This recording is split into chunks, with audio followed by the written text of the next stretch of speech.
What's happening, party people? Welcome to Punchboard Party. My name is Daniel, and this is another one-take hot take. I haven't done one of these in a while, but I thought I'd get back into the groove because there's some exciting stuff happening. We're talking about a new Reiner Kenitsia release. The Siege of Runedar is coming out in October. So this is an early announcement for a new deck building tower defense game that looks pretty cool. So this video is going to be way more fun for you if you comment below as I go, because I'm going to be throwing out some questions, and the more conversation that we can get going on down in the comments, the better for me, because I love talking to you guys. I love hearing about what you think about the things that I'm finding cool in the board game hobby world. So Reiner Kenitsia, new game. Reiner Kenitsia for me is a master. He has tons of amazing games that I just love. I love Lost Cities.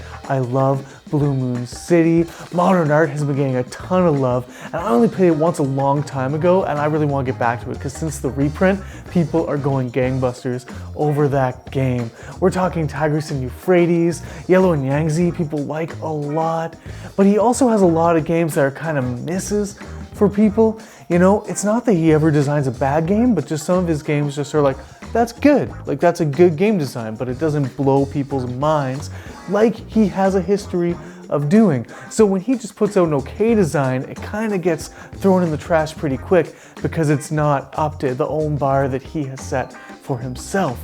So what I want to know from you guys is, what was the last Reiner Kenitsia game that you loved? Because looking at this game, I have lots of high hopes, but I also know that it might not be one of his hits, and I'm really hoping that it is. So over the last few years, what's a Reiner Kenitsia game that you just loved? So comment below with your answer there. So we're looking at Reiner Kenitsia, but we're also looking at Andrew Bosley. He's the artist on this game, and we don't look at artists a lot when we're talking about board games, but that's starting to change. You hear Ian O'Toole's name thrown around a lot lately.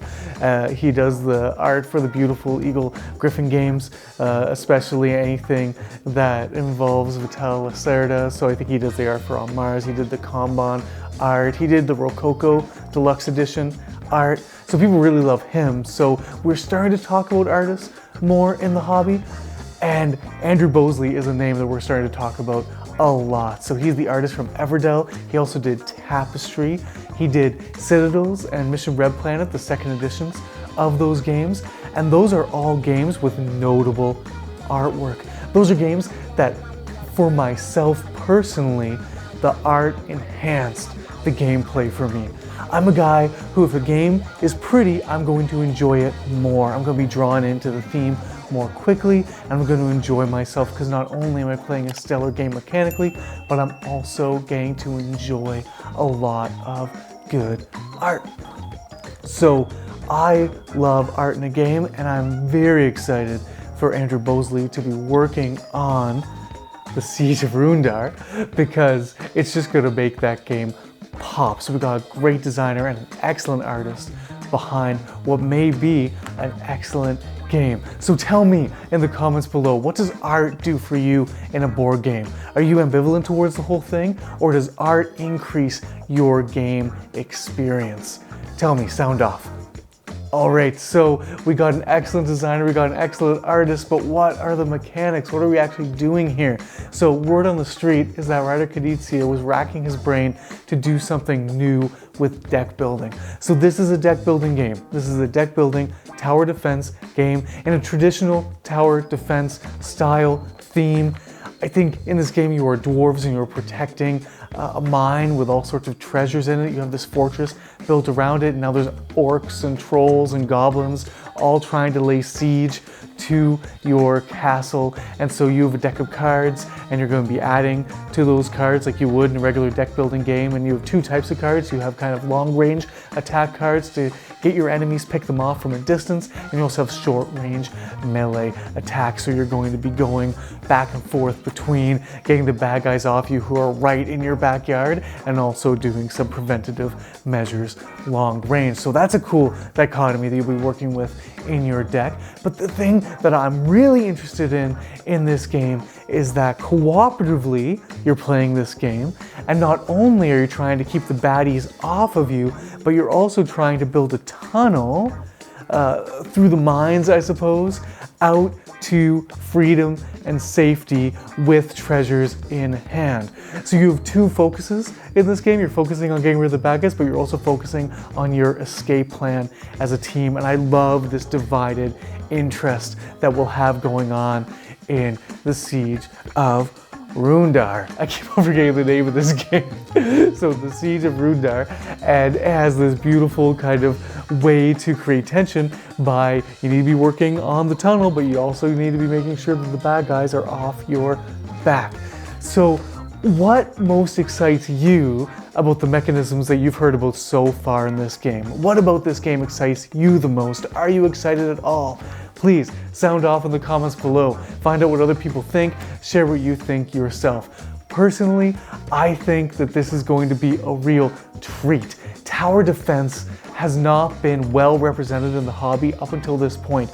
There's some excellent tower defense games, but we wouldn't recognize them immediately as tower defense games. Two games that come to mind for me are Xenoshift and Ghost Stories. I think those are excellent tower defense games. Ghost Stories, especially for me, is one of my favorites. It's amazing.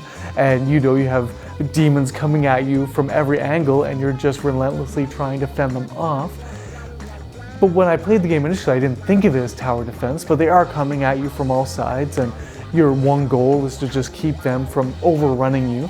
So it is a tower defense game, but it doesn't have that kind of orcs and goblins feel. One of the first games I played getting into the hobby was Castle Panic, which is a true blue tower defense game, but it came off as a little childish or a little young, or not as complex as I would have hoped for as I was getting into the hobby.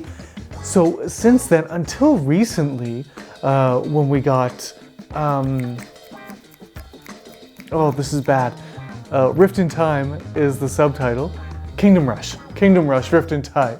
Since we got that game, that's like a real true blue tower defense game that's getting a lot of praise in the hobby.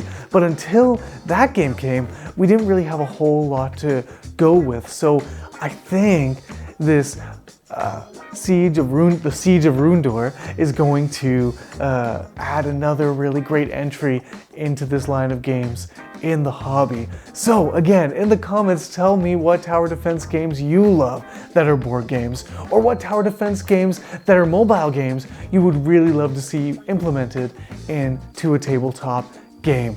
So tell me down in the comments below. I hope that we get to hear more about the Siege of Runedar really soon, because again, this combo of artist and designer and the mechanics that we're hearing about, it's going to be a really sweet game. So look out for that in October. It's a while away, but until then, I'm sure we'll hear a lot more. So until the next time I see you, feel free to subscribe to the channel. And anyway, until I see you again, party people, have the best day.